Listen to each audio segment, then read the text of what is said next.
When California went into lockdown last March, teachers saw their worlds turned upside down. What everyone thought would be a short hiatus from in-person learning turned into a year and counting. In-person lessons were quickly converted into Zoom teaching. It became a year of trial and error. While they've gotten most students to come around, these teachers have also learned that their students need to be with each other, and their teachers need to be able to walk past their desks and see how they're doing today. How would I describe this last year? It's definitely been trial and error.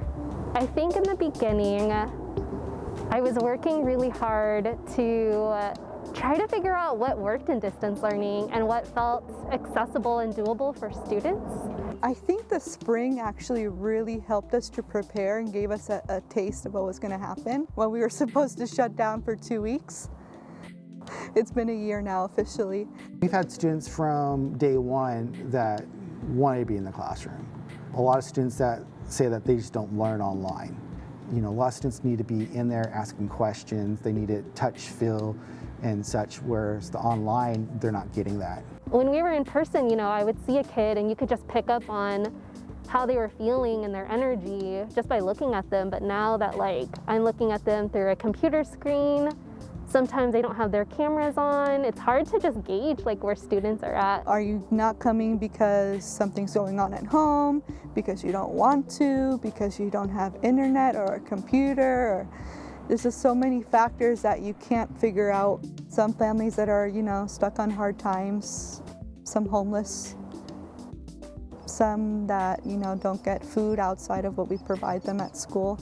So it's hard to expect those kind of students to come to class and do work when they don't have their basic needs, being met first. I'll have students that will turn on the camera and I see the top of their head and the roof. For teachers, sometimes it's just, are they there? Are they listening? Are they engaged in the activity? I can't assume that they're able to see or hear anything I'm saying because of the connectivity issues.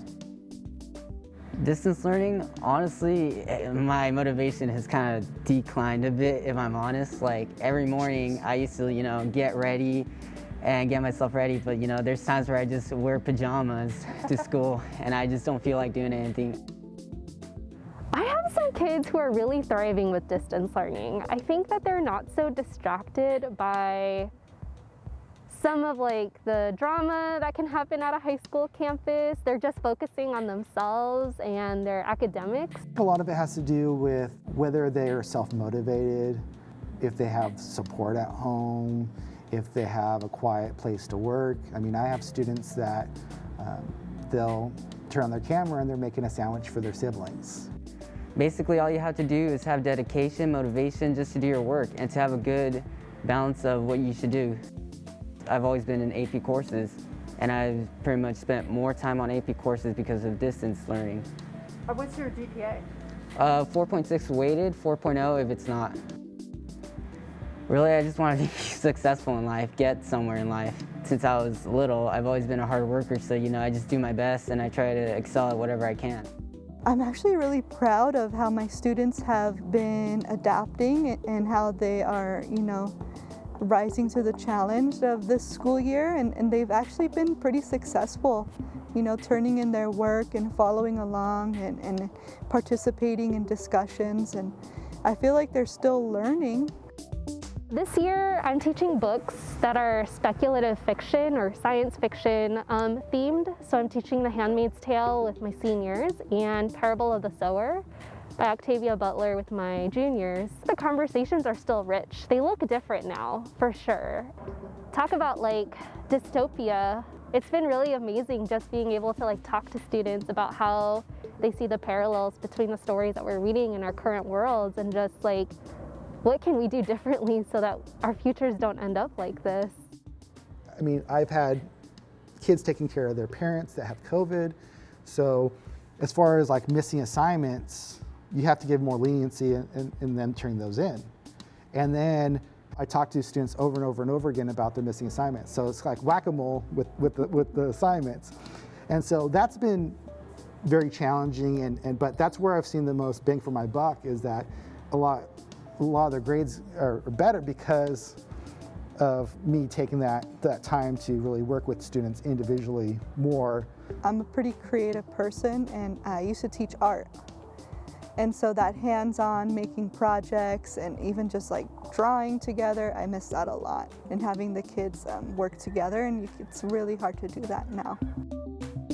I've pulled most of my classes, and at least 50% of the kids want to come back in person. At this point, the way I see it is these kids need to be around other kids.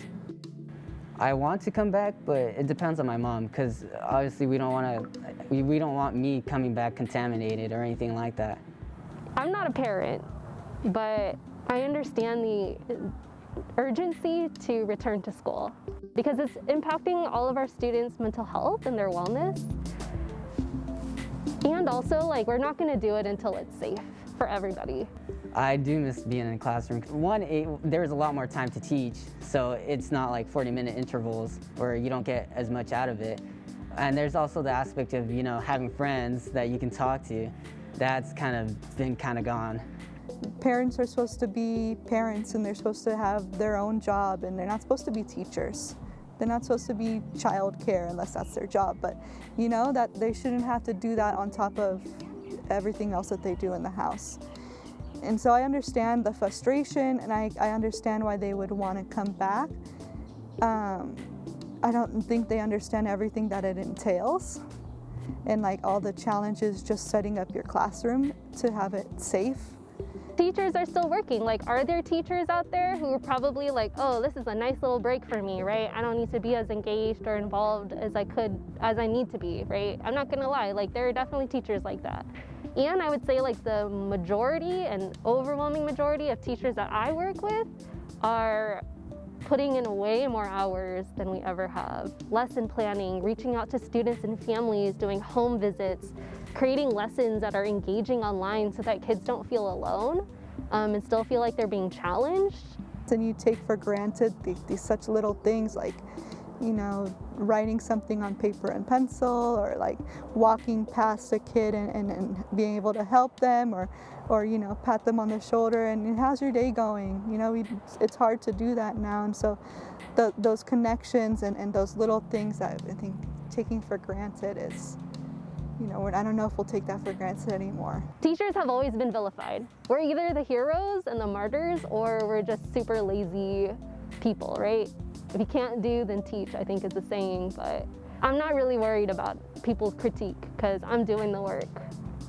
Come through and see, like, the invitation is open, so that's all I have to say about that.